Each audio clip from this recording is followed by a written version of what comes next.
ഈ വേദിയിൽ മുഖ്യ പ്രഭാഷണം 1953 സ്ഥാപിതമായ കോളേജിനെ സംബന്ധിച്ചിടത്തോളം അതിൻ്റെ ഗോൾഡൻ ജൂബിലിയുടെ നിറവിലാണ് ആദ്യമായി KT തോമസ് അനുസ്മരണ പ്രഭാഷണ പരമ്പര ആരംഭിക്കുന്നത്. ഈ പ്രഭാഷണ പരമ്പരയിൽ പ്രഗത്ഭരായിട്ടുള്ള നിരവധി വ്യക്തികൾ കഴിഞ്ഞ 21 വർഷത്തിനുള്ളിൽ പ്രഭാഷണങ്ങൾ അവതരിപ്പിച്ച് കടന്നുപോയിട്ടുണ്ട്. ഇന്നത്തെ മുഖ്യ പ്രഭാഷകനായി നമ്മോടൊപ്പം എത്തിച്ചേർന്നിട്ടുള്ളത് ഏറ്റവും ആദരണീയനായിട്ടുള്ള ബഹുമാനപ്പെട്ട പ്രൊഫസർ ഡോക്ടർ MB മത്തായി സാറാണ്. മത്തായി സാറ് എന്നെ സംബന്ധിച്ചിടത്തോളം ഞാൻ അദ്ദേഹത്തിൻ്റെ ക്ലാസ് മുറികളിലല്ലാത്ത ഒരു ശിഷ്യനാണ്. അദ്ദേഹം എൻ്റെ അധ്യാപക നിരയിൽപ്പെട്ട ഒരാളാണ്. ഒരു പക്ഷേ കലാലയ വിദ്യാർത്ഥിയായിട്ട് ഞാൻ കടന്നു ചെല്ലുന്നതിന് മുൻപ് വഴിയിൽ സമരം നയിച്ചുകൊണ്ടിരുന്ന ഒരു മനുഷ്യനെ കാണുകയുണ്ടായിട്ടുണ്ട്. പ്രത്യേകിച്ച് അക്കാലത്തെ ഏറ്റവും വലിയ പരിസ്ഥിതി സമരമായിട്ടുള്ള പൂയംകുട്ടി സമരത്തിൻ്റെ മുൻപിൽ നായകത്വം വഹിച്ചുകൊണ്ട് ഒരാൾ സഞ്ചരിക്കുമായിരുന്നു. സർവകലാശാല ക്യാമ്പസിലെത്തിയപ്പോൾ അതേ മനുഷ്യൻ ആ ക്യാമ്പസിലെ ക്ലാസ് മുറികളിൽ നിൽക്കുന്നത് കണ്ട് ഞാൻ അമ്പരപ്പോട് ചോദിച്ചിട്ടുണ്ട്, സാർ ഇവിടെ? ആ അധ്യാപകൻ, പലപ്പോഴും അധ്യാപകരെന്ന് പറയുന്ന ഒരു വിഭാഗം സമൂഹത്തിൽ തങ്ങൾക്കൊരിടമുണ്ടെന്ന് മനസ്സിലാക്കാത്ത കാലഘട്ടത്തിലൂടെയാണ് ഇന്ന് നാം കടന്നു പോകുന്നത്. പക്ഷേ അതിന് നേർ വിപരീതമായി തൻ്റെ അധ്യാപന ജീവിതത്തെ സമഗ്രമായ സാമൂഹ്യ മാറ്റത്തിൻ്റെ രാസത്വരകമായി കണ്ട ഒരു വ്യക്തിയെ ഈ 21ാമത് അനുസ്മരണ പ്രഭാഷണത്തിലേക്ക് ക്ഷണിക്കുന്നതിൽ ഏറെ സന്തോഷമുണ്ട്. സാറ്, നമുക്കറിയാം, Gandhi peace foundation governing board മെമ്പറാണ്. ഹ്രസ്വകാലം അദ്ദേഹം കോലഞ്ചേരി സെൻറ് പീറ്റേഴ്സ് കോളേജിൽ പ്രിൻസിപ്പളായി സേവനമനുഷ്ഠിച്ചിട്ടുണ്ട്. സ്കൂൾ ഓഫ് ഗാന്ധിയൻ സ്റ്റഡീസിൻ്റെ ഡയറക്ടറായി അദ്ദേഹം പ്രവർത്തിച്ചു. Exploring Hindu Swaraj, Mahatma Gandhi's world view, meditations on Mahatma Gandhi തുടങ്ങിയിട്ടുള്ള ശ്രദ്ധേയമായിട്ടുള്ള ഇംഗ്ലീഷ് പുസ്തകങ്ങളും അദ്ദേഹം പ്രസിദ്ധീകരിച്ചിട്ടുണ്ട്. അതോടൊപ്പം തന്നെ മലയാളത്തിലെ അതിമനോഹരമായ ചില സംഭാവനകൾ മലയാള സാഹിത്യത്തിന് നൽകിയിട്ടുണ്ട്. ഇവാൻ ഇല്ലിച്ചിൻ്റെ മരണം എന്ന് പറയുന്ന അതിമനോഹരമായ ലിയോ ടോൾസ്റ്റോയുടെ പുസ്തകം അദ്ദേഹം മലയാളത്തിലേക്ക് ഭാഷാന്തരം ചെയ്തു. ഞാൻ ഈ പുസ്തകത്തെ എൻ്റെ നെഞ്ചോട് ചേർത്ത് വെക്കുന്നതിൽ ഒരു കാരണം കൂടിയുണ്ട്. ആ പുസ്തകത്തിലെ ഒരു കഥാപാത്രം ചോദിക്കുന്നൊരു ചോദ്യമുണ്ട്, എന്താണ് ധീരത എന്ന് പറയുന്നത്? അതിന് കൊടുക്കുന്ന മറുപടി, ഒരാൾ തൻ്റെ ഉത്തരവാദിത്തങ്ങൾ നിർവഹിക്കുന്നതാണ് ധീരത. ആ ഒരു അർത്ഥത്തിലേക്ക് നയിക്കാൻ നിരവധി ഉദാഹരണങ്ങൾ ഇവാൻ ഇല്ലിച്ചിൻ്റെ മരണം എന്ന് പറയുന്ന പുസ്തകത്തിലൂടെ ചൂണ്ടിക്കാണിക്കപ്പെടുന്നുണ്ട്. എങ്കിലും ധീരതയ്ക്ക് മറ്റൊരു പര്യായമില്ലെന്ന് നമ്മളെ ഓർമ്മിപ്പിക്കുന്ന അമൂല്യമായ ഒരു പുസ്തകത്തിൻ്റെ മലയാള പരിഭാഷ കൈരളിക്ക് നൽകിയിട്ടുണ്ട്. സമകാലിക സമസ്യകൾ, ഗാന്ധിയൻ സമീപനങ്ങൾ സാറിൻ്റെ മറ്റൊരു മലയാള പുസ്തകമാണ്. ഗാന്ധിജി വർത്തമാനകാലത്തിന് ഒരു ഉത്തരമാണെന്ന് നമ്മെ പലപ്പോഴും ബോധ്യപ്പെടുത്തുന്നുണ്ട്. പ്രത്യേകിച്ച് ഞങ്ങൾ ഈ +2 പഠിക്കുന്ന 2 പുസ്തകങ്ങളുണ്ട്, ഗാന്ധിയൻ പഠനങ്ങൾ.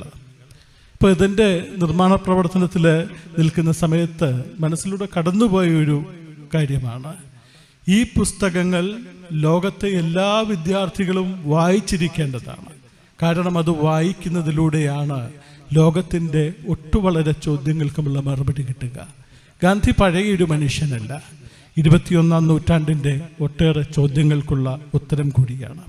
അതുകൊണ്ട് ഇന്നത്തെ പ്രഭാഷണത്തിന് ഒരു ടൈറ്റിൽ എന്താണ് എന്ന് ഞങ്ങൾ ആലോചിച്ച് കൊടുത്തതാണ് മാറുന്ന വിദ്യാഭ്യാസവും ഗാന്ധിയൻ സമീപനവും എന്നുള്ളത്.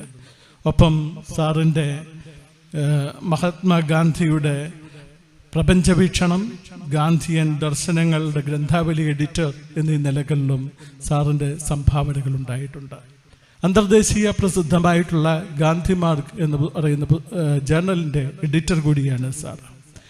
ഇത്തരത്തിൽ വൈവിധ്യമാർന്ന സംഭാവനകൾ ഗാന്ധിയൻ തത്വചിന്തയുമായിട്ട് ചേർന്ന് നിന്ന് സമൂഹത്തിന് നൽകിയിട്ടുള്ള ഒരു വ്യക്തിയെ ഏറെ ആദരവോടെ ഈ പ്രഭാഷണ പരമ്പരയിലെ 21ാമത് പ്രഭാഷണത്തിനായി ലഭിച്ചതിലുള്ള സന്തോഷവും സ്നേഹവും അറിയിച്ചുകൊണ്ട് ഹൃദയപൂർവ്വം സ്വാഗതം ചെയ്തു കൊള്ളുന്നു.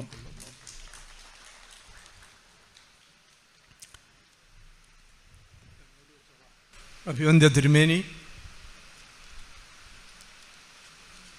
നിങ്ങളുടെ principal Shri doctor George Alex, എൻ്റെ ആത്മമിത്രം ഡോക്ടർ ജോസ് പാറക്കടവിൽ, അധ്യാപകരെ, രക്ഷകർത്താക്കളെ, സ്നേഹമുള്ള കുട്ടികളെ, ആദ്യമായി ഈ സ്മാരക പ്രഭാഷണം നടത്തുന്നതിന് എന്നെ ക്ഷണിച്ച ശ്രീ ജോർജ് അലക്സിനോടുള്ള എൻ്റെ സ്നേഹവും സന്തോഷവും ഞാൻ അറിയിക്കുകയാണ്. പുതിയ അധ്യയന വർഷം ആരംഭിക്കുന്ന ദിവസം കൂടിയാണെന്ന്. വളരെ പ്രതീക്ഷയോടുകൂടി പഠന പരിപാടിയിലേക്ക് കടന്നു വന്നിട്ടുള്ള കുട്ടികളെ ഞാൻ അഭിവാദ്യം ചെയ്യുന്നു. അവർക്ക് എല്ലാവിധ ഭാവുകങ്ങളും ആശംസിക്കുന്നു. ഈ ക്യാമ്പസിൽ പഠിച്ച് പഠനം പൂർത്തിയാക്കി പുറത്തു പോകുമ്പോൾ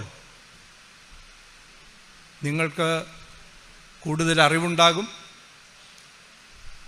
പക്ഷേ അറിവിനോടൊപ്പം നിങ്ങൾ ഏത് രൂപത്തിലാണോ ഈ കലാലയത്തിലേക്ക് കടന്നു വന്നത് അതിനേക്കാൾ അല്പം കൂടി ഭേദപ്പെട്ട വ്യക്തികളായി, മനുഷ്യരായി ഈ ക്യാമ്പസിൽ നിന്ന് പുറത്തു പോകുന്നതിന് നിങ്ങൾക്ക് കഴിയുമാറാകട്ടെ എന്ന് ഞാൻ ആശംസിക്കുകയാണ്. ഇത് ഞാൻ ഊന്നിപ്പറയാൻ ആഗ്രഹിക്കുന്നതിൻ്റെ കാരണം, നമ്മുടെ കലാലയങ്ങൾ കഴിഞ്ഞ കുറേ കാലങ്ങളായിട്ട് കുട്ടികളിൽ പലപ്പോഴും നല്ല സ്വാധീനത്തേക്കാൾ ഉപരി അത്ര നല്ലതല്ലാത്ത സ്വാധീനങ്ങൾ ചെലുത്തുന്നതായിട്ടാണ് കണ്ടുവരുന്നത് എന്നുള്ളതുകൊണ്ടാണ് ഇത് ഞാൻ പ്രത്യേകമായി നിങ്ങളെ ഓർമ്മിപ്പിക്കുന്നത്. ദീർഘകാലം അധ്യാപകനായിരുന്ന ഒരു വ്യക്തി അനുഭവത്തിൻ്റെ കൂടി വെളിച്ചത്തിൽ പറയുന്നതാണ് എന്നുള്ളതുകൊണ്ട് അതിൻ്റെ ഉദ്ദേശശുദ്ധിയിൽ നിങ്ങൾ തിരിച്ചറിയും, സ്വീകരിക്കുമെന്ന് ഞാൻ വിചാരിക്കുകയാണ്. അഭിവന്ദ്യ തിരുമേനിയോടൊപ്പം ഈ യോഗത്തിൽ പങ്കെടുക്കാൻ സാധിച്ചതിൽ എനിക്ക് പ്രത്യേകമായൊരു സന്തോഷമുണ്ട്. കാരണം ഞാൻ ഓർക്കുന്നു, ഒരു വട്ടം ഏതാനും വർഷങ്ങൾ മുമ്പ് മാരാമൺ കൺവെൻഷനിലെ ഒരു സായാഹ്നത്തിൽ തിരുമേനിയോടൊപ്പം തിരുമേനിയുടെ അധ്യക്ഷതയിൽ നടന്ന ഒരു ചടങ്ങിൽ ഞാൻ ഒരു പ്രഭാഷണം നിർവഹിച്ചത് ഈ സമയത്ത് ഓർക്കുകയാണ്. മാരാമൺ കൺവെൻഷൻ നിങ്ങൾക്കെല്ലാം വളരെ നന്നായി അറിയാവുന്നതുപോലെ ഈ ദേശത്തിന് വിദൂരത്തുള്ള ആളുകൾക്കൊക്കെ അറിയാവുന്നതുപോലെ എത്രയോ ശ്രദ്ധിക്കപ്പെടുന്ന ഒരു കൂട്ടായ്മയാണ്, അതൊരു കൂടിച്ചേരലാണ്. അത് ഞാൻ ഈ സന്ദർഭത്തിൽ ഓർക്കുകയാണ്. അതുകൊണ്ട് തിരുമേനിയോടൊപ്പം വീണ്ടും ഇങ്ങനെ ഒരു പരിപാടിയിൽ സംബന്ധിക്കാൻ സാധിച്ചതിലുള്ള എൻ്റെ സന്തോഷം ഞാൻ അറിയിക്കുകയാണ്. ഇവിടെ രണ്ടുപേരെ പറ്റി പ്രത്യേക പരാമർശമുണ്ടായി. ഒന്ന്, ഇന്ന് ആരുടെ നാമത്തിൽ നാം ഈ അനുസ്മരണ പ്രഭാഷണം സംഘടിപ്പിക്കുന്നുവോ, സാർവത്രികമായി പ്രദേശങ്ങളിൽ കുറുന്തോട്ടിക്കൽ അച്ഛൻ എന്നാണ് ഫാദർ KT തോമസ് അറിയപ്പെടുന്നത്. ഞാൻ അദ്ദേഹത്തെ പറ്റി ശ്രീ ജോർജ് അലക്സിൽ നിന്നും മറ്റുള്ള സുഹൃത്തുക്കളിൽ നിന്നും മനസ്സിലാക്കിയത്, അദ്ദേഹം ഈ പ്രദേശത്തിൻ്റെ അഭിനവ കോലഞ്ചേരിയുടെ ശില്പികളിൽ പ്രമുഖനാണെന്നാണ്. അങ്ങനെയുള്ള ഒരു വ്യക്തിയെ നമ്മൾ ഇത്തരത്തിലുള്ള ഒരു സ്മാരക പ്രഭാഷണത്തിൽ കൂടി അനുസ്മരിക്കുകയും പുതിയ തലമുറയെ അദ്ദേഹത്തെ കാണുകയോ കേൾക്കുകയോ ചെയ്തിട്ടില്ലാത്ത പുതിയ തലമുറയെ ഓർമ്മപ്പെടുത്തുകയും ചെയ്യുന്നത് വളരെ ഉചിതമാണ് എന്ന് പറഞ്ഞുകൊണ്ട് അദ്ദേഹത്തിൻ്റെ സ്മരണയ്ക്ക് മുമ്പിൽ ഞാൻ എൻ്റെ ശ്രദ്ധാഞ്ജലി അർപ്പിക്കാം. അതോടൊപ്പം ഞാൻ ഓർമ്മിക്കുകയും എൻ്റെ ആദരവുകൾ അർപ്പിക്കുകയും ചെയ്യാൻ ആഗ്രഹിക്കുന്നത് ഇവിടെ പരാമർശിക്കപ്പെട്ട യൂഹാനോൻ മർത്തോമാ തിരുമേനിയെ പറ്റിയാണ്. ഞാൻ പഠിക്കുന്ന കാലത്ത്, തിരുവനന്തപുരത്ത് പഠിക്കുന്ന കാലത്ത്, വടശ്ശേരിക്കര റെസിഡൻഷ്യൽ സ്കൂളിലെ ഹെഡ് മാസ്റ്ററായിരുന്ന വർഗീസ് സാറിൻ്റെ മകൻ ജോർജ്, അദ്ദേഹം ഇപ്പോൾ നമ്മോടൊപ്പമില്ല, ഞങ്ങളോടൊപ്പമില്ല, അദ്ദേഹം എൻ്റെ സഹപാഠിയായിരുന്നു. അപ്പോൾ തിരുമേനി തിരുവനന്തപുരത്ത് വരുമ്പോൾ അവരെ കാണാറുണ്ട്. അവരുമൊത്ത് ഞാൻ തിരുമേനിയെ കാണുകയും പരിചയപ്പെടുകയും ചെയ്തു. അതിനുശേഷം അടിയന്തരാവസ്ഥ കാലത്താണ് കേരളത്തിൽ 75 മുതൽ 77 വരെ നിന്ന ഒരു ആഭ്യന്തര അടിയന്തരാവസ്ഥ എന്ന് പറഞ്ഞൊരു കാലമുണ്ടായിരുന്നു. ഇപ്പോൾ ഈ അടുത്തിടെ അത് പാർലമെൻറ്റിൽ ചില പ്രമേയങ്ങൾ വഴിയൊക്കെ വീണ്ടും അനുസ്മരിക്കപ്പെടുകയുണ്ടായെന്ന് നമുക്കറിയാം. ആ സമയത്ത് അന്ന് അടിയന്തരാവസ്ഥ ഏർപ്പെടുത്തിയ ഇന്ത്യയുടെ ഉരുക്കു വനിത എന്നറിയപ്പെട്ടിരുന്ന ശ്രീമതി ഇന്ദിരാഗാന്ധിക്ക് ആ അടിയന്തരാവസ്ഥയുടെ മറവിൽ നടന്നുകൊണ്ടിരുന്ന ചില അനിഷ്ട സംഭവങ്ങളെ അവരുടെ ശ്രദ്ധയിൽപ്പെടുത്തിക്കൊണ്ടും അത്തരം സംഭവങ്ങൾ ഉണ്ടാകാതെ ശ്രദ്ധിക്കേണ്ടതിൻ്റെ ആവശ്യകത ഇന്ത്യൻ പ്രധാനമന്ത്രിയെ ഓർമ്മപ്പെടുത്തിക്കൊണ്ടും തിരുമേനി അയച്ച ഒരു കത്തുണ്ട്. അത് അന്ന് ഞങ്ങളെപ്പോലെയുള്ള ആളുകൾ വളരെയധികം ഉദ്ധരിക്കുന്ന അല്ലെങ്കിൽ സൂചിപ്പിക്കുന്ന ഒരു രേഖയായിരുന്നു എന്ന് ഞാൻ ഓർക്കുകയാണ്. അങ്ങനെ നീതിക്ക് വേണ്ടി അക്ഷോഭ്യനായി ശബ്ദമുയർത്താൻ ധീരതയുള്ള നിർഭയനായ ഒരു മെത്രാപ്പോലീത്തയായിരുന്നു അദ്ദേഹം എന്ന് ഞാൻ ഓർക്കുകയാണ്. ഈ കാലഘട്ടത്തിൽ കുനിയാൻ ആവശ്യപ്പെടുമ്പോൾ ഇഴയുന്ന പുരോഹിത ശ്രേഷ്ഠന്മാരുള്ള ഒരു കാലഘട്ടത്തിൽ അദ്ദേഹത്തെ പോലെ, അദ്ദേഹം നയിച്ച പ്രസ്ഥാനത്തെ പോലെ ഉള്ള ഓർമ്മകൾ, അതേപ്പറ്റിയുള്ള ഓർമ്മകൾ നിശ്ചയമായും നമ്മളെ ആവേശം കൊള്ളിക്കേണ്ടതാണ് എന്നാണ് ഞാൻ വിചാരിക്കുന്നത്. ഇത്രയും ആമുഖമായി പറഞ്ഞുകൊണ്ട് ഞാൻ ഈ വിഷയത്തിലേക്ക് വരാം. മാറുന്ന വിദ്യാഭ്യാസം, അതിനെങ്ങനെയാണ് ഒരു ഗാന്ധിയൻ കാഴ്ചപ്പാടിൽ നമ്മൾ വിലയിരുത്തേണ്ടത് എന്നുള്ളതാണ് ഇന്ന് സംസാരിക്കാനായി തന്നിട്ടുള്ള വിഷയം. നമുക്കറിയാം, വിദ്യാഭ്യാസം മാറുകയല്ല, അത് സ്വയം മാറുന്ന ഒന്നല്ല, അത് മാറ്റി തീർക്കുന്ന ഒന്നാണ്. വിദ്യാഭ്യാസത്തെ ഭരിക്കുന്ന ആളുകൾ, എഡ്യൂക്കേഷണൽ അഡ്മിനിസ്ട്രേറ്റേഴ്സ്, അവർ മാറ്റി തീർക്കുകയാണ് ചെയ്യുന്നത്. അതിൽ അക്കാഡമിക്സിൽ നിന്നുള്ള ആളുകൾക്ക് എത്ര കണ്ട് പങ്കുണ്ട് എന്നുള്ളത് വളരെ ക്വസ്റ്റ്യനബിൾ ആയിട്ടുള്ളൊരു കാര്യമാണ്. എന്തുകൊണ്ടാണ് ഈ കാലഘട്ടത്തിലെ വിദ്യാഭ്യാസം വളരെ മൗലികമായി മാറ്റി തീർക്കപ്പെടുന്നത് എന്ന് നമ്മൾ ആലോചിക്കേണ്ടതാണ്. ഇതിനെ ന്യായീകരിക്കുന്ന ഇത്തരത്തിലുള്ള മാറ്റങ്ങൾ വിദ്യാഭ്യാസ രംഗത്ത് വരുത്തുന്ന ആളുകൾ പറയുന്ന ന്യായങ്ങളുണ്ട്. എനിക്കറിയാം, നിശ്ചയമായും ഇപ്പോൾ ഇവിടെ ചേരുന്ന കുട്ടികൾ ഒരു പുതിയ വിദ്യാഭ്യാസ പദ്ധതിയിലേക്കാണ്, ഒരു പുതിയ സ്കീമിലേക്കാണ് ചേരുന്നത്. 4 വർഷം വരെ നീളാവുന്ന ഒരു ഡിഗ്രി പ്രോഗ്രാമിലേക്കാണ് നിങ്ങൾ ചേരുന്നത്. ഇതിനു മുമ്പുള്ളവർ 3 വർഷമായിരുന്നു പഠിച്ചിരുന്നത്. ഇപ്പോൾ പ്രൈവറ്റായി രജിസ്റ്റർ ചെയ്യുന്ന കുട്ടികൾ 3 വർഷം പഠിച്ചാൽ മതി. അങ്ങനെ ഏറെക്കുറെ ഒരു വളരെ സങ്കരവും സങ്കീർണവും അവ്യവസ്ഥിതത്വം കൊണ്ട് നിറഞ്ഞതുമായിട്ടുള്ള ഒരു പദ്ധതിയുടെ ആരംഭത്തിലെ ആദ്യത്തെ ബാച്ചിൽ പഠിക്കുന്ന കുട്ടികൾ, പഠിക്കാൻ വിധിക്കപ്പെട്ട കുട്ടികളാണ് ഇവിടെ കൂടിയിരിക്കുന്നത്, അവരുടെ മാതാപിതാക്കളുമാണ്. ഇങ്ങനെ മാറ്റി തീർക്കുന്നതിന് വിദ്യാഭ്യാസ അധികാരികൾ, ഞാൻ അങ്ങനെ പറയട്ടെ, അവർ പറയുന്ന ന്യായീകരണം, ഇപ്പോൾ നൽകപ്പെടുന്ന വിദ്യാഭ്യാസം ഈ കാലഘട്ടം ഉയർത്തുന്ന വെല്ലുവിളികളെ നേരിടുന്നതിന് പര്യാപ്തമല്ല എന്നാണ്. ഇന്നത്തെ കുറെ കൂടെ യാഥാർത്ഥ്യബോധത്തോടു കൂടി പറഞ്ഞാൽ, ഇന്നത്തെ ഈ തൊഴിൽ മാർക്കറ്റിൽ, തൊഴിൽ കമ്പോളത്തിൽ ലഭ്യമാകുന്ന തൊഴിലുകൾ ചെയ്യുന്നതിന് ഉള്ള പ്രാപ്തി ഇന്നത്തെ വിദ്യാഭ്യാസം കൊണ്ട് കുട്ടികൾക്ക് ലഭിക്കുന്നില്ല, അല്ലെങ്കിൽ നൽകപ്പെടുന്നില്ല എന്നുള്ളതാണ് ഇതിൻ്റെ മുഖ്യമായ പരിമിതിയായിട്ട് പറയുന്നത്.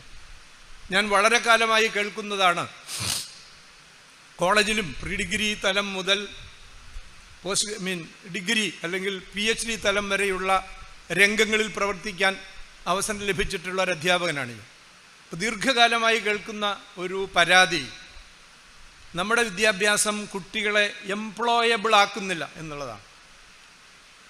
അവർക്ക് നൽകപ്പെടുന്ന അറിവിൻ്റെ പരിമിതികളെ പറ്റിയോ സാധ്യതകളെ പറ്റിയോ പറയുന്നതിനേക്കാൾ കൂടുതൽ താല്പര്യത്തോടും ആവേഗത്തോടും കൂടി പറയുന്നത് അവരെ ഇന്ന് ലഭ്യമാകുന്ന തൊഴിലിന് പ്രാപ്തരാക്കുന്നില്ല എന്നുള്ളതാണ്. അപ്പോൾ എന്താണ്, കുട്ടികൾ അവരുടെ ഒരു ഗ്രാമീണ അന്തരീക്ഷത്തിൽ നിന്ന് ഇതുപോലെയുള്ള സ്ഥാപനങ്ങളിൽ ഒരു ഗ്രാമീണ അന്തരീക്ഷത്തിൽ ലഭ്യമാകാൻ സാധ്യതയുള്ള തൊഴിലുകളുണ്ട്. ആ തൊഴിൽ സാധ്യതകളുടെ മേഖലകളെ കൈവിട്ടിട്ടാണ് ഇപ്പോൾ കൃഷി ചെയ്യേണ്ട, ചെറിയ കച്ചവടം ചെയ്യേണ്ട, കൈത്തൊഴിലുകൾ ചെയ്യേണ്ട, കുറേ കൂടെ ഭേദപ്പെട്ട, കുറേ കൂടെ കൂടുതൽ വരുമാനമുള്ള, കുറേ കൂടെ മാന്യതയുള്ള തൊഴിലുകൾ ലഭിക്കുമെന്നുള്ള പ്രതീക്ഷ കൂടി വെച്ചുകൊണ്ടാണ് കുട്ടികൾ ഉന്നത വിദ്യാഭ്യാസ മേഖലയിലേക്ക് വരുന്നത് എന്ന് നമുക്കറിയാം. അപ്പോൾ ഒരുപക്ഷെ അനായാസമായി ലഭിക്കാമായിരുന്നത് കൈവിടുകയും ലഭ്യമാകേണ്ട ഒന്ന്, ലക്ഷ്യം വെക്കേണ്ട ഒന്ന് ലക്ഷ്യമാക്കി ഇങ്ങനെ നീങ്ങുകയും ചെയ്യുകയാണ്. നമുക്കറിയാം, നാട്ടിൻപുറത്തൊരു പ്രയോഗമുണ്ട്, അമ്മാത്തു നിന്ന് പുറപ്പെട്ടു ഇല്ലത്തൊട്ട് എത്തിയതുമില്ല എന്ന് പറയുന്നത് പോലെ ഉള്ള ഒരവസ്ഥയിലായിത്തീരുകയാണ് കുട്ടികൾ എന്ന് നമുക്കറിയാം. ഈ പൊരുത്തക്കേട് എന്തുകൊണ്ടാണ് ഉണ്ടാകുന്നത് എന്നുള്ള ഒരു ചോദ്യം, വളരെ ബേസിക്കായിട്ടുള്ള ഒരു ചോദ്യമുണ്ട്. എന്തുകൊണ്ടാണ് ഇങ്ങനെ സംഭവിക്കുന്നത്? ഈ ചോദ്യത്തിന് ഉത്തരം തേടുമ്പോൾ നമ്മൾ രണ്ട് കാര്യങ്ങൾ അടിസ്ഥാനപരമായി അന്വേഷിക്കേണ്ടതുണ്ട്. ഒന്ന്, ഇന്നത്തെ ഈ തൊഴിലുകൾ സൃഷ്ടിക്കുന്നത് ഒരു പ്രത്യേക നാഗരികത, ഒരു പ്രത്യേക ലോകക്രമമാണ് എന്ന് നമുക്കറിയാം. ഒരു വേൾഡ് ഓർഡറുണ്ട്, ഒരു പുതിയ ലോകക്രമം നമ്മുടെ മുമ്പിൽ സൃഷ്ടിക്കപ്പെട്ടുകൊണ്ടിരിക്കുകയാണ്. ആ ലോകക്രമത്തിൻ്റെ സ്വഭാവം എന്താണ് എന്നുള്ളത് മനസ്സിലാക്കാതെ എന്തുകൊണ്ടാണ് ഇങ്ങനെ സംഭവിക്കുന്നത് എന്ന് നമുക്ക് മനസ്സിലാക്കാൻ സാധിക്കുകയില്ല എന്നുള്ളതാണ്. നമുക്കറിയാം, വിദ്യാഭ്യാസത്തെ പറ്റി റൂസോയുടെ കാലം മുതൽ അദ്ദേഹത്തിൻ്റെ അഭിപ്രായങ്ങളാണ് രേഖപ്പെടുത്തപ്പെട്ടിട്ടുള്ള അഭിപ്രായങ്ങൾ. അതിനു മുമ്പ് സ്റ്റോയിക്കുകളൊക്കെ അതേപ്പറ്റി പറഞ്ഞിട്ടുണ്ട്. എങ്കിലും റൂസോയുടെ കാലം മുതലുള്ള അഭിപ്രായങ്ങളുണ്ട്, സിദ്ധാന്തങ്ങളുണ്ട്, തിയറികളുണ്ട് വിദ്യാഭ്യാസത്തെ പറ്റി. നമ്മുടെ നാട്ടിലാണെങ്കിൽ വേദകാലം മുതലുള്ള സിദ്ധാന്തങ്ങൾ വിദ്യാഭ്യാസത്തെ പറ്റിയുണ്ട് എന്ന് നമുക്കറിയാം.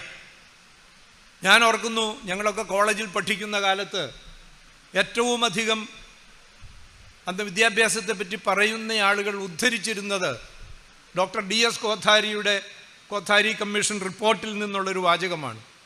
The destiny of India is now being shaped in her classrooms എന്നാണ്. The destiny of India is being shaped in her classrooms എന്നാണ്. ഞാൻ ഓർക്കുന്നു, അന്ന് പ്രസംഗ മത്സരങ്ങളിലൊക്കെ പങ്കെടുക്കുമ്പോൾ ഞങ്ങൾ അത്തരം വാചകങ്ങളൊക്കെ ധാരാളമായി ഉദ്ധരിക്കാറുണ്ട്. പക്ഷെ ചോദ്യം ഇത് വാസ്തവമാണോ എന്നുള്ളതാണ്. എന്തുകൊണ്ടാണ് ഈ നമ്മൾക്ക് ലഭിക്കുന്ന വിദ്യാഭ്യാസം, ഈ വിദ്യാഭ്യാസമാണോ നമ്മുടെ ഡെസ്റ്റിനിയെ, മനുഷ്യരുടെ തന്നെ ഭാവിയെ നിർമ്മിക്കുന്നത്, സൃഷ്ടിക്കുന്നത്, ഈ രാഷ്ട്രത്തിൻ്റെ ഭാവിയെ രൂപപ്പെടുത്തുന്നത് നമ്മുടെ ക്ലാസ് മുറികളിൽ നൽകുന്ന വിദ്യാഭ്യാസമാണോ, അതോ മറ്റ് എവിടെയെങ്കിലും നടക്കുന്ന ആസൂത്രണം ചെയ്യപ്പെട്ട് നിർവഹിക്കുന്ന വ്യവഹാരങ്ങളാണോ എന്നുള്ള അടിസ്ഥാനപരമായ ഒരു ചോദ്യം നമ്മൾ നിശ്ചയമായും ചോദിക്കേണ്ടതാണ്. അതുകൊണ്ട് വിദ്യാഭ്യാസത്തിന് രണ്ട് ധർമ്മങ്ങളുണ്ടെന്ന് പറയും. ഒന്ന്, നിലവിലുള്ള ഒരു സംവിധാനത്തെ, ഒരു വ്യവസ്ഥിതിയെ, ഒരു സിസ്റ്റത്തെ, ഒരു സാമൂഹ്യ ഘടനയെ, ഒരു നാഗരികതയെ നിലനിർത്തുക എന്ന് പറയുന്ന ഒരു ധർമ്മമുണ്ട്.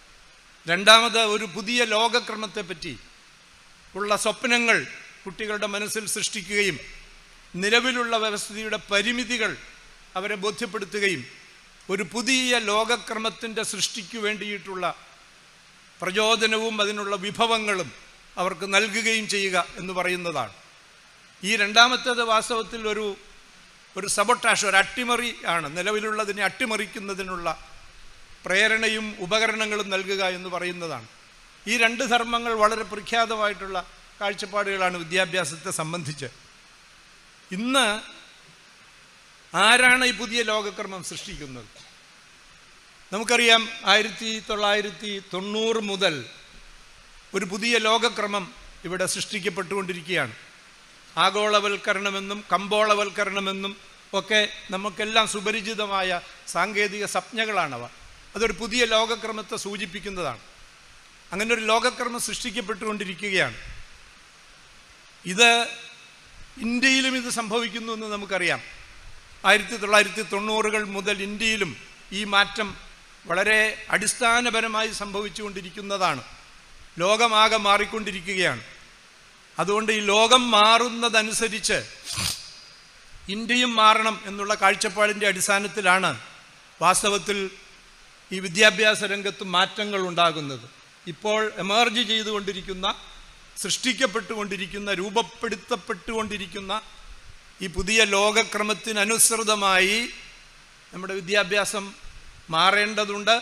കാരണം വിദ്യ അഭ്യസിച്ചു വരുന്ന ആളുകൾ ഈ ലോകക്രമവുമായി പൊരുത്തപ്പെട്ടു പോകേണ്ടത് ആവശ്യമാണ് എന്നുള്ളതാണ് അതിൻ്റെ പ്രശ്നമെന്ന് പറയുന്നത്. ഇന്ത്യയിൽ കഴിഞ്ഞ ഒരു 10 വർഷമായിട്ട് ഇതിൻ്റെ കൂട്ടത്തിൽ ഒരു കാര്യം കൂടി ചേർക്കപ്പെട്ടിട്ടുണ്ട് എന്നുള്ളത് നമ്മൾ ഓർമ്മിക്കേണ്ടതാണ്. അതെന്താണ്? ഇവിടെ ഒരു മതരാഷ്ട്രം, ഒരു മതാധിഷ്ഠിത രാഷ്ട്രം രൂപപ്പെടുത്തുന്നതിന് ഉള്ള പരിശ്രമം കൂടി നടക്കുകയാണ്. അതുകൊണ്ട് ഇന്നത്തെ വിദ്യാഭ്യാസത്തെ ഈ ആഗോളവൽക്കരണത്തിൻ്റെ അല്ലെങ്കിൽ കമ്പോളവൽക്കരണത്തിൻ്റെ ഒരു പുതിയ രൂപീകരണത്തിന് ഉതകുന്ന രീതിയിൽ അതിനെ പുനർസംവിധാനം ചെയ്യുന്നതോടൊപ്പം അതിനെ ഒരു മതാധിഷ്ഠിത രാഷ്ട്രം രൂപപ്പെടുത്തുന്നതിന് ഉള്ള ഘടകങ്ങൾ കൂടി കൂട്ടിച്ചേർത്ത് മുമ്പോട്ട് കൊണ്ടുപോകുന്നതിനുള്ള ഒരു ശ്രമമാണ് നടക്കുന്നത്. ഇത് വിശദീകരിച്ച് പറയേണ്ടതാണ്. സമയപരിമിതി കൊണ്ട് ഞാൻ ഇത് സൂചിപ്പിച്ചു വിടുക മാത്രമാണ് ചെയ്യുന്നത്.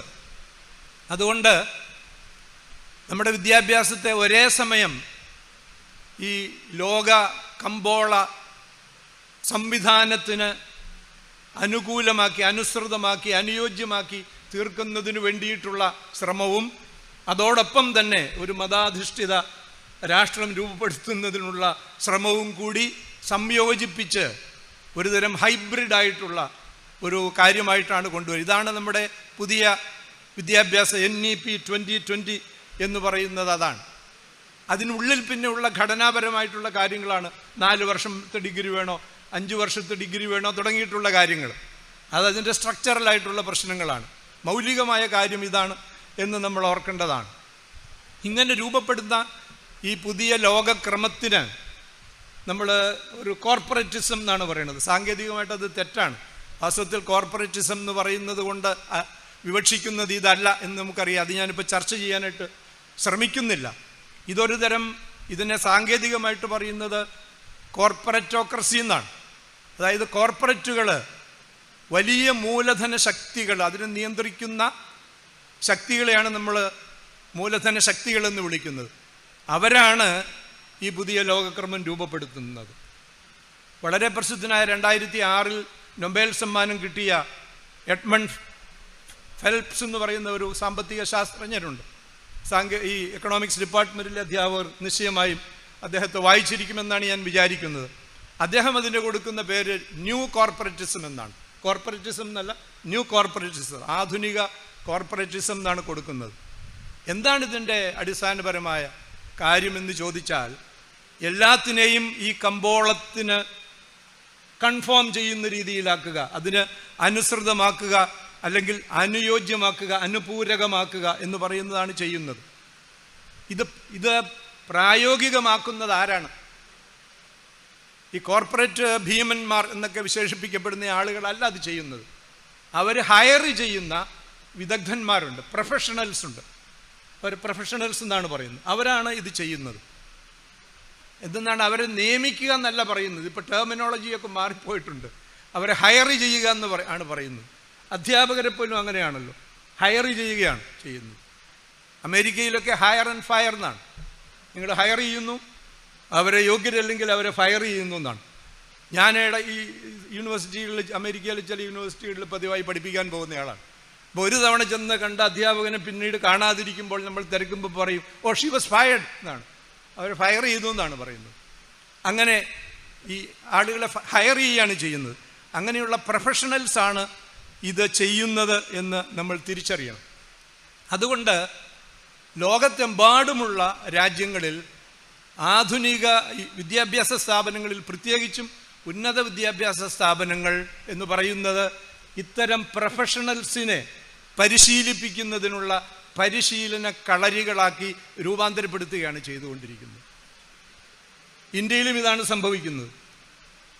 ഈ സ്ട്രക്ചറിനെ, ഈ ഘടനയെ, ഈ വ്യവസ്ഥിതിയെ നഖശിഖാന്തം എതിർക്കുന്നു എന്ന് ലേഖനങ്ങൾ എഴുതുകയും പ്രഭാഷണങ്ങളിൽ പറയുകയും ചെയ്യുന്ന ആളുകൾ ഭരിക്കുന്ന ഈ നാട്ടിൽ പോലും ഈ സംവിധാനം എത്ര കണ്ട് ശക്തിപ്പെടുത്താമോ അതിൻ്റെ മുമ്പിൽ നിന്ന് അത് ശക്തിപ്പെടുത്തുന്നതിനുള്ള സന്നദ്ധത പ്രഖ്യാപിക്കുന്നതിൻ്റെ അടയാളമാണ് ഇപ്പോൾ ഇവിടെ വന്നുകൊണ്ടിരിക്കുന്ന പരിഷ്കാരങ്ങൾ എന്ന് നമ്മൾ തിരിച്ചറിയേണ്ടതാണ്.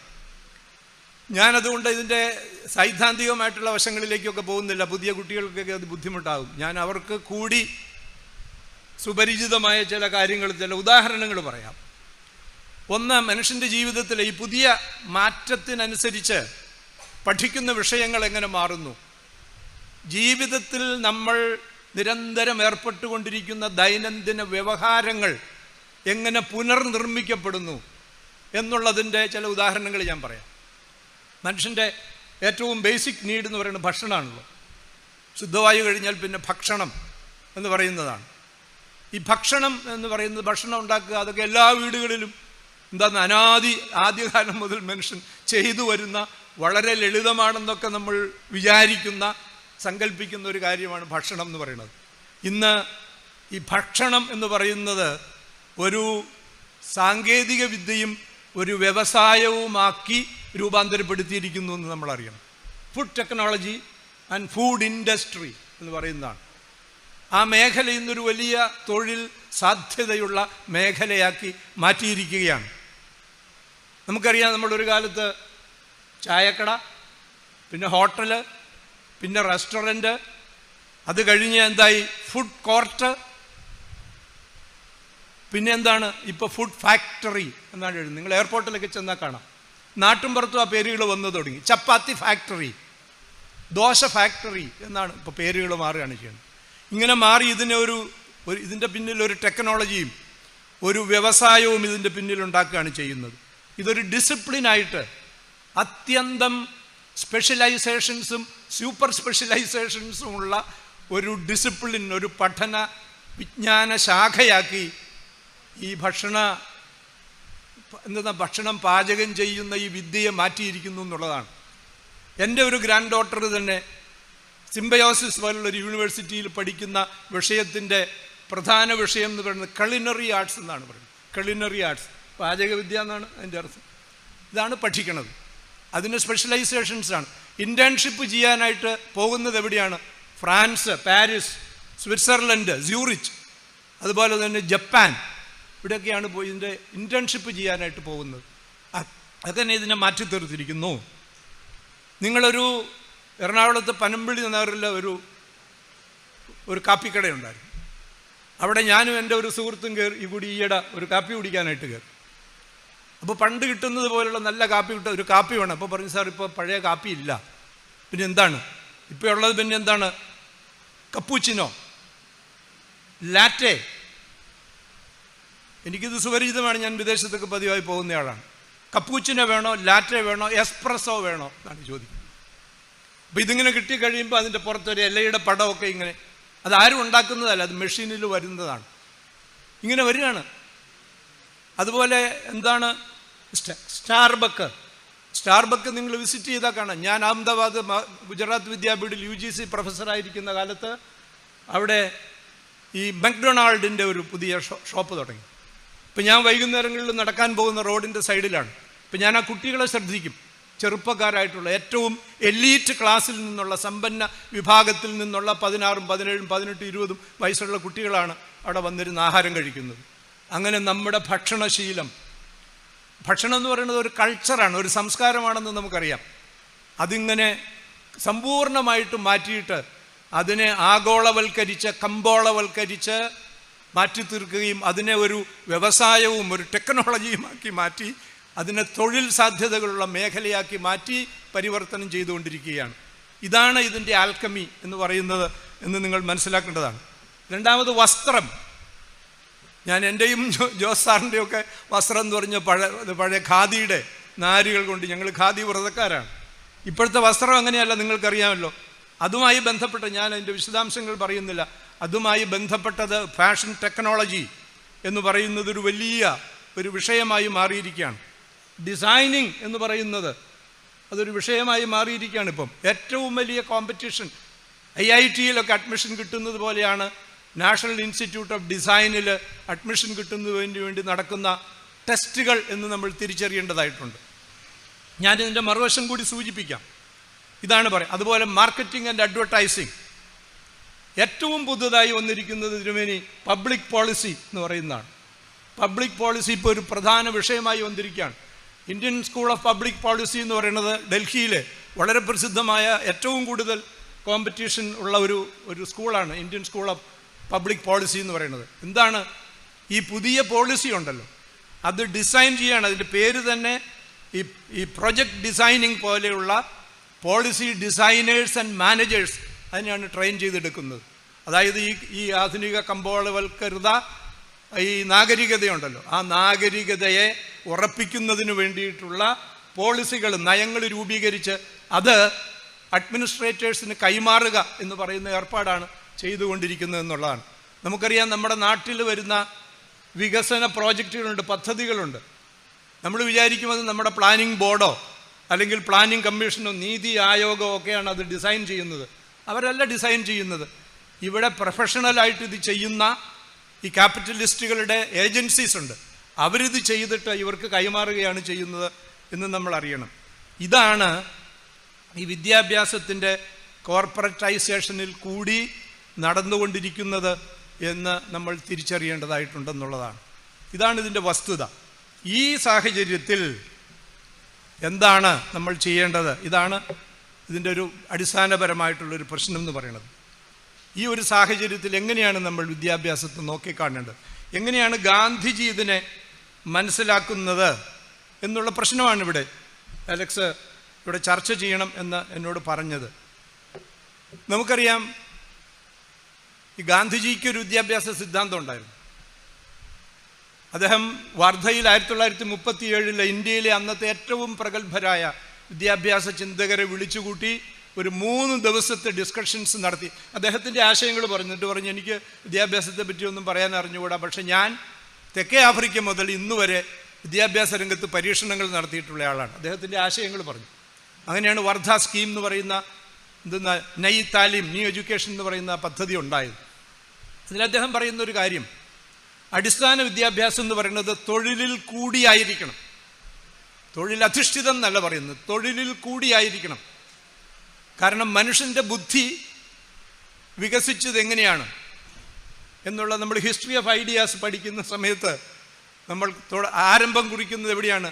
മനുഷ്യൻ്റെ ശാരീരികമായ കായികമായ പരിമിതികൾ അവരുടെ പല കാര്യങ്ങളും ചെയ്യുന്നതിന് അവരെ തടഞ്ഞപ്പോൾ ഈ പരിമിതികളെ മറികടക്കുന്നതിന് വേണ്ടിയിട്ട് മനുഷ്യൻ്റെ ഇൻജെന്യൂറ്റി, മനുഷ്യൻ്റെ ബുദ്ധിശക്തി പ്രവർത്തിച്ചതിൻ്റെ ഫലമായിട്ടാണ് പുതിയ പുതിയ ആശയങ്ങൾ ഉണ്ടാകുകയും വിദ്യ വികസിക്കുകയും ചെയ്തത്. അങ്ങനെയാണ്. അതുകൊണ്ട് കായികമായ അധ്വാനം എന്ന് പറയുന്നത് ആയി ബന്ധപ്പെട്ടതാണ് മനുഷ്യൻ്റെ ബുദ്ധിയുടെ വികാസം. ശരീരം അനങ്ങാതിരുന്നാൽ ബുദ്ധി വികസിക്കും. അങ്ങനെയുള്ള ആളുകളെ നമ്മൾ ബുദ്ധിജീവികളെന്ന് വിളിക്കും. അല്ലാതെ അവരല്ല ഒരു ഓർഗാനിക് ഇൻ്റലക്ച്വൽസ് അല്ല. അവരൊരു കൃത്രിമമായ ഒരു തരം ബുദ്ധിജീവികളാണ്. അതുകൊണ്ട് കായിക അധ്വാനത്തിൽ കൂടിയുള്ള ബുദ്ധിയുടെ വികാസം പ്രാഥമിക തലത്തിൽ അത് വേണം എന്നാണ് ഗാന്ധിജി പറഞ്ഞത്. ഉന്നത വിദ്യാഭ്യാസത്തെ പറ്റിയും അദ്ദേഹത്തിൻ്റെതായിട്ടുള്ള സമീപനങ്ങൾ ഉണ്ടായിരുന്നു എന്ന് ഞാൻ പറയുകയാണ്. പക്ഷെ ഇവിടെ 2 കാര്യങ്ങൾ, വിദ്യാഭ്യാസത്തിൽ കൂടി നമുക്ക് അറിവുണ്ടാകണം, നമ്മുടെ സ്കിൽസ്, നൈപുണികൾ വളരണം. അതോടൊപ്പം തന്നെ വിദ്യാഭ്യാസത്തിൽ കൂടി ഏറ്റവും മൗലികമായിട്ടുള്ള കാര്യം എന്ന് പറയുന്നത് മനുഷ്യന് തിരിച്ചറിവുണ്ടാവുക, അവനവനെ പറ്റിയുള്ള ഒരു ധാരണ, അറിവുണ്ടാവുക എന്ന് പറയുന്നതാണ്. അതിൻ്റെ ഒരു പാര്യന്തിക തലമാണ് ആത്മജ്ഞാനം എന്ന് പറയുന്നത്. അവനവനെ തിരിച്ചറിയാനായിട്ട് പഠിക്കുക, ഞാൻ ആരാണ് എന്നുള്ളത് തിരിച്ചറിയാൻ പഠിക്കുക. അതോടൊപ്പം ഒരു മനുഷ്യൻ്റെ വ്യക്തിത്വ സംസ്കരണം എന്ന് പറയുന്നൊരു സംഗതിയുണ്ട്. ഒരു സംസ്കരണം. എന്താണ് സംസ്കരണം എന്ന് പറഞ്ഞാൽ? സംസ്കരണം എന്ന് പറഞ്ഞാൽ ഒരു തരം റിഫൈനിങ് ആണ്. റിഫൈനിങ് എന്ന് പറഞ്ഞാൽ നമ്മുടെ വ്യക്തിത്വത്തിൽ, നമ്മുടെ സാമൂഹ്യ ജീവിതത്തിൽ നിന്ന് വന്നുകൂടാനിടയുള്ള മാലിന്യങ്ങളുണ്ട്, ചില വേണ്ടായ്മകൾ, പോരായ്മകൾ, ഇതൊക്കെയുണ്ട്. അതിനെ ബോധപൂർവം നീക്കം ചെയ്യുന്ന പ്രക്രിയയ്ക്കാണ് നമ്മൾ സംസ്കരണം എന്ന് പറയുന്നത്. അല്ലാതെ മഹാകാര്യമൊന്നുമില്ല. വാക്കൊക്കെ ചിലപ്പോൾ അല്പം സങ്കീർണമാണെന്ന് തോന്നാമെങ്കിലും അത് അങ്ങനെ സങ്കീർണമായൊരു കാര്യമല്ല.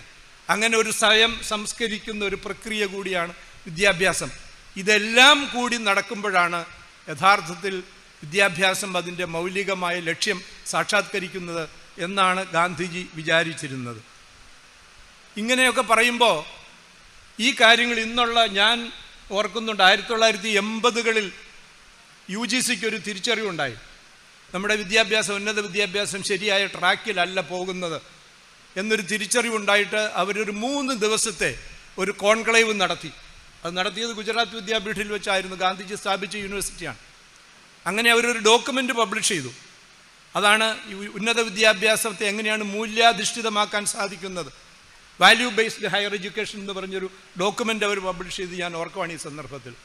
അങ്ങനെ അവർക്കുണ്ടായി. പക്ഷേ അതിന് ശേഷം ഉന്നത വിദ്യാഭ്യാസത്തെ പറ്റി നടന്നിട്ടുള്ള കോൺക്ലേവുകളിൽ, സെമിനാറുകളിൽ ഒന്നും വളരെ ഗൗരവപൂർവം ഈ വിദ്യാഭ്യാസത്തിൻ്റെ മൗലികമായ ലക്ഷ്യം എന്താണ് എന്നതിനെ പറ്റിയിട്ടുള്ള ഒരു പര്യാലോചനയും നടന്നിട്ടില്ല എന്നുള്ളതാണ്.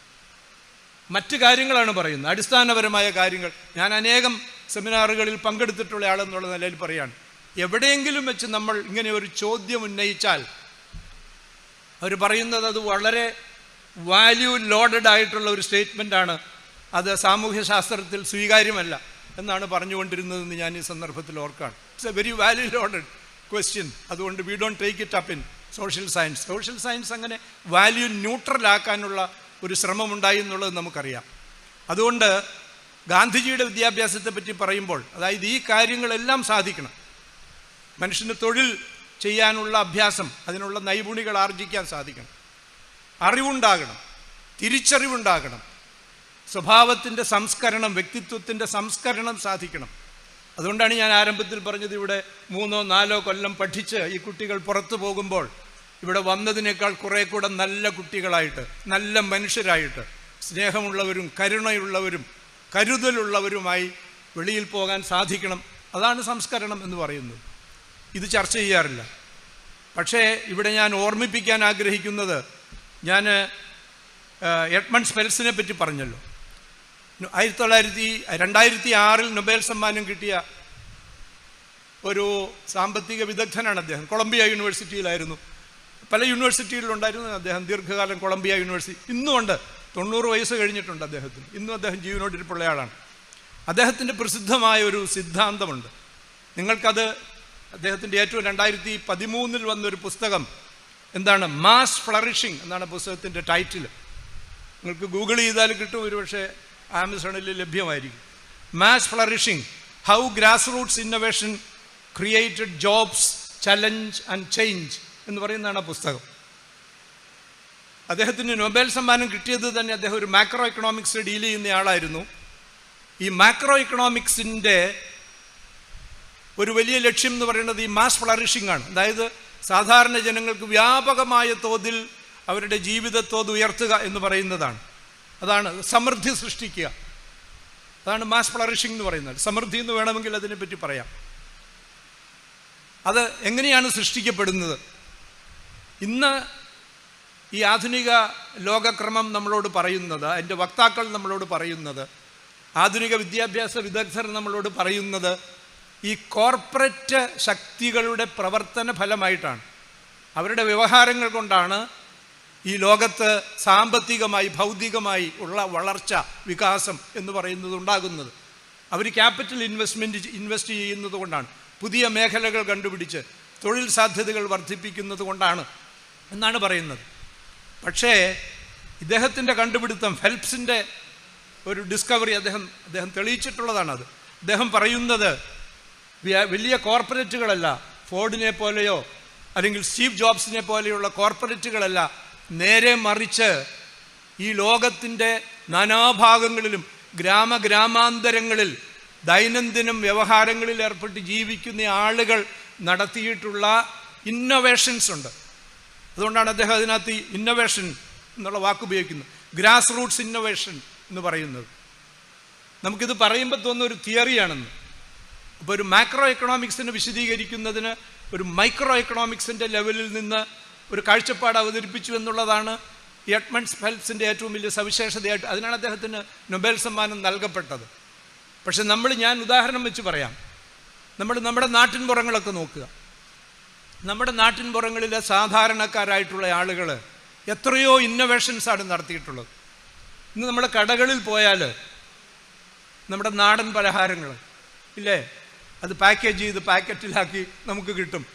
നമ്മുടെ ചിപ്സ് മുതൽ എന്തെന്നാ പറയുക, അച്ചപ്പം മുതൽ കുഴലപ്പം മുതൽ ഔലോസുണ്ട മുതൽ ഇങ്ങനെ ഇതൊരു വലിയ ഒരു ഇൻഡസ്ട്രി ആയിട്ട് ഓർഗനൈസ്ഡ് അല്ലെന്നുള്ളതേ ഉള്ളൂ.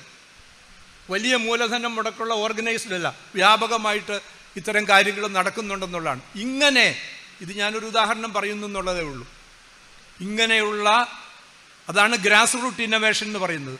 ആ ഇന്നൊവേഷൻ ഇവിടെ മാത്രമല്ല, ലോകത്തിൻ്റെ ഏത് ഭാഗത്ത് ചെന്നാലും നമുക്ക് ഇത്തരത്തിലുള്ള ഇന്നൊവേഷൻസ് കാണാനായിട്ട് സാധിക്കും. അതിൻ്റെ ഉദാഹരണങ്ങളാണ് നിങ്ങൾ ഇവിടുത്തെ ഒരു ചെറിയ സി ക്ലാസ് കടയിൽ പോയി നോക്കിയാൽ കാണാനായിട്ട് സാധിക്കും. നമ്മുടെ നാട്ടിൻപുറങ്ങളിലെ സാധാരണ മനുഷ്യർ എങ്ങനെയാണ് അവരുടെ ക്രിയേറ്റിവിറ്റി ഇന്നൊവേറ്റീവായിട്ട് പ്രയോഗിച്ചത് എന്നുള്ളത് നമുക്ക് സമൂർത്തമായിട്ട് കാണാനായിട്ട് സാധിക്കും എന്നുള്ളതാണ്. നമ്മുടെ കുടുംബശ്രീകളുണ്ടല്ലോ, കുടുംബശ്രീകളിലെ സ്ത്രീകൾ ചെയ്യുന്ന പ്രവൃത്തി നമുക്കറിയാവുന്നതാണല്ലോ. കേരളത്തിൽ ഞാനൊരു ഉദാഹരണമായിട്ട് പറയുകയാണ്. ഇത് കേരളത്തിൻ്റെ മാത്രം ഒരു സവിശേഷതയല്ല, ഇത് വ്യാപകമായി കാണുന്ന ഒരു സംഗതിയാണ്. അങ്ങനെയാണ് വാസ്തവത്തിൽ ഈ ജനകീയ തലത്തിൽ, സാധാരണ ജനങ്ങളുടെ തലത്തിൽ ഗ്രാമങ്ങളിൽ സമൃദ്ധി ഉണ്ടാകുന്നതെന്നാണ്. ഈ രംഗത്ത് നടക്കുന്ന പരീക്ഷണങ്ങളുണ്ട്. നമ്മൾ വിചാരിക്കും ഈ പറയുന്ന വലിയ ഇൻസ്റ്റിറ്റ്യൂട്ടുകളിൽ ഫുഡ് ടെക്നോളജി പഠിപ്പിക്കുന്ന സ്ഥലത്ത് അല്ലെങ്കിൽ ഫാഷൻ ടെക്നോളജിയിൽ അവിടെയല്ല ഈ എക്സ്പെരിമെൻറ്റ്സ് നടക്കുന്നത്. സാധാരണ തലത്തിലാണ് നടന്നുകൊണ്ടിരുന്നതും അവിടെയാണെന്നുള്ളത് നമ്മൾ അറിയണം. നമുക്കറിയാമല്ലോ, നമ്മുടെ നാട്ടിൽ ഈ വസ്ത്രം ഇവിടുത്തെ സാധാരണ ടൈലേഴ്സാണ്. ഏത് ഗ്രാമത്തിൽ ചെന്നാലും ഒരു ടൈലർ ഉണ്ടായിരുന്നു. ഈ റെഡിമെയ്ഡ് അലൻ സോളി, ഫിലിപ്പ് ഇവരൊക്കെ വന്നതോട് കൂടിയിട്ട് ഇവർ തൊഴിലില്ലാതാകുകയാണ് ചെയ്തത്. പക്ഷെ നമ്മുടെ നാട്ടിലെ ഈ വസ്ത്രത്തിൻ്റെ കാര്യത്തിൽ ഇന്നൊവേഷൻസ് നാട്ടിൻപുറങ്ങളിൽ നടത്തിയിരുന്നത് മുഴുവൻ നമ്മുടെ നാട്ടിലെ ചെറിയ തയ്യൽക്കാരായിരുന്നു എന്നുള്ളത് നമ്മൾ ഓർക്കേണ്ടതാണ്. തിരുമേനി നമ്മുടെ പള്ളികളിൽ ഉപയോഗിച്ചിരുന്ന മണി, നമ്മുടെ മൂശാരിമാർ എന്ന് പറയുന്ന ഇത് വാർത്തെടുക്കുന്ന ആളുകളുണ്ട്. ഞങ്ങളുടെ നാട്ടിൽ അവരെ മൂശാരിമാർ എന്നാണ് വിളിക്കുന്നത്. ഈ മണിയുടെ നാദം അത് ഏറ്റവും വ്യാപകമായി കേൾക്കത്തക്ക രീതിയിൽ ഏറ്റവും ശുദ്ധമായ നാദം പുറപ്പെടുവിക്കുന്ന മണികൾ വാർത്തെടുത്തിരുന്നത് ആരാണ്? നിങ്ങൾക്കറിയാമല്ലോ, അമേരിക്കയിൽ നിന്ന് ഈ സ്റ്റാച്യു ഓഫ് ലിബർട്ടി പുതുക്കി സ്ഥാപിച്ചു കഴിഞ്ഞപ്പോൾ അവരൊരു ഫയർ വർക്ക്സ് നടത്താനായിട്ട് തീരുമാനിച്ചു. അന്വേഷിച്ചപ്പോൾ ലോകത്ത് ഏറ്റവും വലിയ ഫയർ വർക്ക്സ് നടക്കുന്നത് തൃശ്ശൂർ പൂരത്തിനാണെന്നറിഞ്ഞു. അതിൻ്റെ ഭാരവാഹികൾ 3 പേര് തൃശ്ശൂർ വന്ന് പൂരം വെടിക്കെട്ട് കണ്ടു. എന്നിട്ട് അത് ചെയ്യുന്ന ആളുകളെ നേരിട്ട് കണ്ടു. എന്നിട്ട് ചോദിച്ചു, നിങ്ങൾ ഏത് എഞ്ചിനീയറിംഗ് കോളേജിലാണ് പഠിച്ചത്, വെടിക്കെട്ട് പഠിച്ചത്? ആ നാട്ടിൻപുറത്തെ ആളുകളാണ് ഇത് മുഴുവൻ ഉണ്ടാക്കുന്നത്. 8 നിരയായി 10 നിരയായി ഒക്കെ പൊട്ടി വീഴുന്ന ഇത്തരം അത്ഭുതങ്ങൾ നാട്ടിൻപുറത്ത് സാധാരണ മനുഷ്യരുണ്ടാക്കുന്നതാണ്. അവരൊരു നമുക്കറിയാം, നമ്മുടെ എഞ്ചിനീയറിംഗ് കോളേജുകളിലൊന്നും ഈ ഫയർ വർക്ക്സ് ഒരു വിഷയമായി ചർച്ച ചെയ്യുന്ന പോലുമില്ല. അത് പഠിക്കേണ്ട ഒരു വിഷയമാണെന്ന് ആർക്കും തോന്നിയിട്ടില്ല എന്നുള്ളതാണ്. ഇങ്ങനെയുള്ള തച്ചുശാസ്ത്രം, നമ്മുടെ 4 കെട്ടുകൾ 8 കെട്ടുകൾ ഒക്കെ നമ്മൾ നിരീക്ഷിക്കേണ്ടതാണ്. ജപ്പാനിൽ നിന്ന് ആർക്കിടെക്ട്സ് ഇവിടെ വന്ന് നമ്മുടെ ഈ 4 കെട്ടുകളുടെയും 8 കെട്ടുകളുടെയും പടങ്ങൾ എടുത്തുകൊണ്ട് പോയി അവിടെ ഈ ട്രഡീഷണൽ ആർക്കിടെക്ചറിൻ്റെ ഒരു വില്ലേജുണ്ട് ജപ്പാനിൽ. അതിൻ്റെ മോഡൽസ് അവരവിടെ ഉണ്ടാക്കി വെച്ചിട്ടുണ്ട് എന്നുള്ളത് നമ്മൾ അറിയേണ്ടതാണ്. ആരാണ്, ഏത് എഞ്ചിനീയറിംഗ് കോളേജിലാണ് നമ്മുടെ തച്ചന്മാർ പഠിച്ചത്? നമ്മൾ ആലോചിക്കേണ്ടതല്ലേ. ഇങ്ങനെ ഉദാഹരണങ്ങൾ പറയാനായിട്ട് സാധിക്കും. സപ്തസ്വരങ്ങൾ ഉതിർക്കുന്ന കൽത്തൂണുകൾ നമ്മുടെ ക്ഷേത്രങ്ങളിലുണ്ടല്ലോ. ഏത് എഞ്ചിനീയർ സൃഷ്ടിച്ചതാണ്? നിങ്ങൾ തൃപ്പൂണിത്തുറയിലെ ഈ കൊച്ചി രാജാവിൻ്റെ കൊട്ടാരം ഇപ്പോൾ അതൊരു ഹെറിറ്റേജ് മ്യൂസിയമാണ്. അവിടെ ചെന്നാൽ അദ്ദേഹത്തിൻ്റെ ഒരു രാജസദസ്സ് കൂടുന്ന ഒരു ചെറിയ ഹാളുണ്ട്. ആ ഹാളിലെ ഏതെങ്കിലും ഒരു കോർണറിൽ ഇരുന്ന് നമ്മൾ പതിയെ സംസാരിച്ചാൽ മറുഭാഗത്ത് അതിൻ്റെ ശബ്ദം കേൾക്കും. അക്കൂസ്റ്റിക്സ് എന്ന് പറയുന്നതാണ്. നമ്മുടെ ഇന്ന് എഞ്ചിനീയർമാർ, ആർക്കിടെക്ട്സ് ഡിസൈൻ ചെയ്ത് പണിയുന്ന പല ഹാളുകളും അക്കൂസ്റ്റിക്സ് ശരിയല്ലാത്തതുകൊണ്ട് പൊളിച്ചു കളയേണ്ട സ്ഥിതിവിശേഷം ഉണ്ടായിട്ടുണ്ടെന്നുള്ളത് നമുക്കറിയാവുന്നതാണ്. തിരുവനന്തപുരത്തെ ടാഗോർ തിയേറ്റർ അതിൻ്റെ ഉദാഹരണമാണ്. അതാണ് സ്ഥിതി. അതുകൊണ്ട് ഈ ഗ്രാസ് റൂട്ട് ഇന്നൊവേഷൻ എന്ന് പറയുന്നത് നമ്മുടെ നാട്ടിൻപുറങ്ങളിലെ ആളുകൾ ചെയ്തിട്ടുള്ളൊരു സംഗതിയാണ് എന്ന് നമ്മൾ ഓർക്കണം. ഇതിനുള്ള പ്രേരണ, ഇതിനുള്ള പരിശീലനം എന്ന് പറയുന്നത് ഈ അടിസ്ഥാന വിദ്യാഭ്യാസത്തിൻ്റെ തലത്തിൽ ആ വിദ്യാഭ്യാസത്തെ കൈത്തൊഴിലുമായി ബന്ധിപ്പിക്കുമ്പോൾ ഉണ്ടാകുന്നതാണെന്നാണ് ഗാന്ധിജി പറഞ്ഞത്. എഡ്മണ്ട് ഫെൽപ്സും പറയുന്നത് അത് തന്നെയാണ്. അങ്ങനെയാണ് ഗ്രാമങ്ങളിൽ സാധാരണ മനുഷ്യരുടെ ഇടയിൽ സമൃദ്ധി ഉണ്ടായത്. അങ്ങനെയാണ് കോമൺ ഗുഡ് എന്ന് പറയുന്നത്, പൊതു നന്മ വികസിച്ചത് എന്നും ആണ് പറയുന്നത്. അതുകൊണ്ട് വിദ്യാഭ്യാസത്തെ പറ്റി നമ്മൾ ആലോചിക്കുമ്പോൾ നമ്മൾ ഇത്തരത്തിലുള്ള അടിസ്ഥാനപരമായ എഡ്മണ്ട് ഫെൽപ്സിനെ പോലെയുള്ള ആളുകൾ ചോദിച്ചത് ഗാന്ധിജി അതിനു മുമ്പ് ഉയർത്തിയ ഇത്തരം ചോദ്യങ്ങൾ ഉയർത്തേണ്ടതാണ് എന്നാണ് ഞാൻ വിചാരിക്കുന്നത്. അല്ലാതെ നമ്മുടെ വിദ്യാഭ്യാസത്തെ ഇന്നത്തെ ലോകത്തിന് ഇണങ്ങുന്ന രീതിയിൽ അനുപൂരകമാക്കുകയാണോ വേണ്ടത്? ഞാൻ തിരുമേനി ഉള്ളതുകൊണ്ട് ബൈബിളിൽ നിന്നൊരു ഇതുകൂടി ഉദ്ധരിച്ച് അവസാനിപ്പിക്കാം. എന്താണ് സെയിൻറ്റ് പോള്, അദ്ദേഹമായിരുന്നല്ലോ ബുദ്ധിജീവി. അദ്ദേഹത്തിൻ്റെ റോമൻസ് എപ്പിസിൽ ടു ദ റോമൻസിൽ പറയുന്നൊരു ഭാഗമുണ്ട്. എന്താണ്? Do not conform to the pattern of this world. Do not conform to the pattern of this world, but be transformed by the renewing of your mind. Then you will be able to test and approve what God's will is, His good, pleasing and perfect will. അതാണ് ഈ ലോകത്തിന് അനുപൂരകമാകാതെ നന്മയും പ്രസാദവും പൂർണ്ണതയുമുള്ള ദൈവഹിതം ഇന്നതെന്ന് തിരിച്ചറിയേണ്ടതിന് മനസ്സ് പുതുക്കി രൂപാന്തരപ്പെടുവിൻ എന്നാണ്. നമ്മൾ മനസ്സ് പുതുക്കി രൂപാന്തരപ്പെടണം. അതാണ് ആവശ്യമായിട്ടുള്ളത്. വിദ്യാഭ്യാസത്തിൽ കൂടി ലഭിക്കേണ്ടത് അതാണ്. ഈ ലോകത്തിന് അനുപൂരകമാവുക എന്നുള്ളതല്ല. ഈ ലോകത്ത് ലഭിക്കുന്ന വിദ്യ, ഈ പുതിയ എന്തെന്ന ലോകക്രമം സൃഷ്ടിക്കുന്ന തൊഴിലുകൾ, അത് സ്വീകരിക്കുന്നതിന്, അതുമായി അനുനയപ്പെടുന്നതിന്, അനുപൂരകമാകുന്നതിന് കുട്ടികളെ സജ്ജരാക്കുന്ന ഏർപ്പാടാണ് ഇപ്പോൾ ചെയ്യുന്നത്. സഭകൾ നടത്തുന്ന വിദ്യാലയങ്ങളും ഇതിന് വ്യത്യസ്തമല്ല. നമുക്കറിയാമല്ലോ, പുതിയ എഞ്ചിനീയറിംഗ് കോളേജുകളും പ്രൊഫഷണൽ കോളേജുകളും ഒക്കെ തുടങ്ങിയപ്പോൾ ഇവിടുത്തെ സ്വകാര്യ ഏജൻസികളെക്കാൾ അവരെ കടത്തി വെട്ടിക്കൊണ്ട് ഇവിടുത്തെ സംഘടിത മതപ്രസ്ഥാനങ്ങളാണ് സ്ഥാപനങ്ങൾ ഉണ്ടാക്കുകയും ഈ കുട്ടികളെ ഈ ലോകക്രമവുമായി അനുരൂപപ്പെടുന്നതിന് പരിശീലിപ്പിക്കുകയും ചെയ്തത് എന്ന് പറയുന്നൊരു വൈരുദ്ധ്യം നമ്മൾ തിരിച്ചറിയേണ്ടതായിട്ടുണ്ടെന്നുള്ളതാണ്. അതുകൊണ്ട് ഈ ലോകത്തെ, അല്ലെങ്കിൽ ഇന്ത്യൻ സമൂഹത്തെ ഒരു നോളജ് സൊസൈറ്റി ആയിട്ട്, ഒരു വിജ്ഞാന സമൂഹമാക്കി മാറ്റുന്നതിനും ഇന്ത്യയെ ലോകത്തിലെ വലിയ വിജ്ഞാന ഗുരുവാക്കി തീർക്കുന്നതിനും വേണ്ടി ആസൂത്രണം ചെയ്യപ്പെട്ടിട്ടുള്ള ഈ NEP 2020 പുതിയ ദേശീയ വിദ്യാഭ്യാസ നയം 2020 എന്ന് പറയുന്നത് ഈ ലോകക്രമവുമായി ഈ നാട്ടിലെ ആളുകളെ അനുരൂപപ്പെടുത്തുന്നതിന് വേണ്ടിയിട്ടുള്ള ഒരു പരിപാടിയാണ് എന്നുള്ളത് നമ്മൾ തിരിച്ചറിയുകയും അത് നൽകുന്ന ആളുകൾ ഇതിനകത്ത് നിന്നുകൊണ്ട് തന്നെ ഇതിൻ്റെ യഥാർത്ഥ സ്വഭാവം എന്താണ് എന്ന് കുട്ടികളെ ഓർമ്മപ്പെടുത്തുകയും ഈ സംവിധാനത്തിനകത്ത് സ്ഥിതി ചെയ്യുമ്പോൾ തന്നെ ഈ സംവിധാനത്തിൻ്റെ സാധ്യതകളെ ഉപയോഗിച്ച് മാറി ചിന്തിക്കുന്നതിനും മാറി പ്രവർത്തിക്കുന്നതിനും മറ്റുള്ള ഒരു ജീവിത ശൈലി രൂപപ്പെടുത്തുന്നതിനും കുട്ടികൾക്ക് പ്രേരണ നൽകുകയും ചെയ്യുക എന്നുള്ളതാണ് ചെയ്യാവുന്നത്. നമുക്കറിയാം, നമ്മൾ ടീച്ചേഴ്സ്, അധ്യാപകരുണ്ടല്ലോ, അധ്യാപകർക്ക് ഒരുപാട് പരിമിതിയുണ്ട്. അവർക്ക് സിലബസ് ഉണ്ട്, കോഴ്സ് സ്ട്രക്ചറുണ്ട്, അതൊക്കെ തീർക്കണം. പക്ഷേ ഇത് ചെയ്യുമ്പോൾ പോലും നമുക്ക് ഇതിൻ്റെ പരിമിതികളെ അതിവർത്തിക്കാൻ സാധിക്കുന്ന ഒരു സാധ്യത നമ്മുടെ മുമ്പിലുണ്ടെന്നുള്ളത് നമ്മൾ തിരിച്ചറിയണം. ക്ലാസ് മുറിക്ക് 4 ഭിത്തികളുണ്ടെന്നുള്ളത് ശരിയാണ്. പക്ഷേ ക്ലാസ് മുറിക്ക് പുറത്ത് ഉള്ള ഒരു വിഹായസുണ്ട്. ആ വിഹായസിലേക്ക് നമ്മുടെ കുട്ടികളെ നയിക്കാനായിട്ട് സാധിക്കണം എന്നുള്ളതാണ്. ഞാൻ പറയും, സിലബസും പാഠപുസ്തകങ്ങളും ഒക്കെ ഇതെന്നാണ്, ഒരു എയർപോർട്ടിലെ റൺവേ പോലെയാണ്. വിമാനം ഈ റൺവേയിൽ കൂടി അങ്ങോട്ടും ഇങ്ങോട്ടും ഓടാനുള്ളതല്ല, അത് ഓടി പറന്നുയരാനുള്ളതാണ്.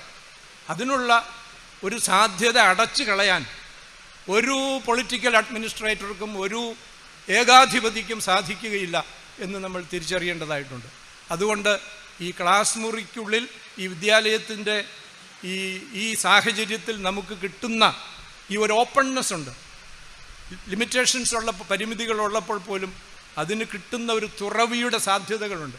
ആ സാധ്യതകൾ പ്രയോജനപ്പെടുത്തിക്കൊണ്ട് ഈ കുട്ടികളെ ഒരു പുതിയ ലോകവീക്ഷണത്തിലേക്ക്, ഈ ഇന്നത്തെ നിലവിലുള്ള ലോകക്രമവുമായി അനുരൂപപ്പെടാതെ അവർ ഒരു ട്രാൻസ്ഫോംഡ് ആകുന്നതിന് വേണ്ടി, പുതുക്കപ്പെടുന്നതിന് വേണ്ടിയുള്ള ഒരു പരിശ്രമം ഉണ്ടാകണം. അതിന് കുട്ടികളും രക്ഷകർത്താക്കളും അധ്യാപകരുമായി സഹകരിക്കണം.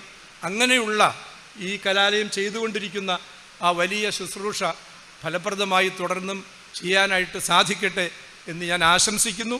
അങ്ങനെ ചെയ്യുമ്പോഴാണ് ഇതിൻ്റെ സ്ഥാപക പിതാക്കന്മാർ, ഇന്ന് നമ്മൾ ആരെ അനുസ്മരിക്കുന്നുവോ ആ പിതാക്കന്മാരുടെ സ്വപ്നം സാക്ഷാത്കരിക്കപ്പെടുന്നതും പൂവടിയുന്നതും എന്ന് നാം ഓർക്കണം എന്ന് വളരെ സ്നേഹപൂർവ്വം വിനയപൂർവ്വം നിങ്ങളെ ഓർമ്മപ്പെടുത്തിക്കൊണ്ട് ഒരിക്കൽ കൂടി ഇതിനവസരം തന്ന ജോർജ് അലക്സിനോടുള്ള എൻ്റെ കടപ്പാട് രേഖപ്പെടുത്തിക്കൊണ്ട് ഞാൻ എൻ്റെ വാക്കുകൾ ഉപസംഹരിക്കുന്നു.